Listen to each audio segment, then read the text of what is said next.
BNP chairperson ও সাবেক প্রধানমন্ত্রী খালেদা জিয়ার স্বাস্থ্য সংকট নিয়ে গভীর উদ্বেগ প্রকাশ করেছেন তার রাজনৈতিক চিরপ্রতিদ্বন্দ্বী ভারতে অবস্থানরত আরেক সাবেক প্রধানমন্ত্রী শেখ হাসিনা। ভারতের বার্তা সংস্থা IANS-কে ইমেইলে দেয়া এক সংক্ষিপ্ত সাক্ষাৎকারে তিনি বলেন, বেগম খালেদা জিয়া অসুস্থ এটা জানতে পেরে আমি গভীরভাবে উদ্বিগ্ন। তিনি যেন সুস্থ হয়ে ওঠেন সেই প্রার্থনা করি। ইমেইলে দেয়া এ সাক্ষাৎকার নিয়ে নিজের রিপোর্ট প্রকাশ করেছে IANS।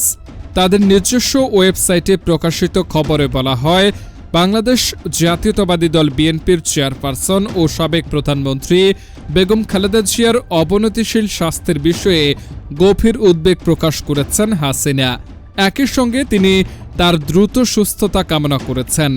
তার কাছে IANS ইমেইলে খালেদা জিয়ার জটিল স্বাস্থ্যগত অবস্থা এবং সাম্প্রতিক রিপোর্ট সম্পর্কে জানতে চায়।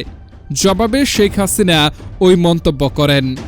ওই রিপোর্টে আরও বলা হয়, ৭৯ বছর বয়সী খালেদা জিয়া দীর্ঘদিন হৃদযন্ত্রের জটিলতা, ডায়াবেটিস, লিভার সিরোসিস, কিডনি সমস্যা সহ বিভিন্ন রোগে ভুগছেন।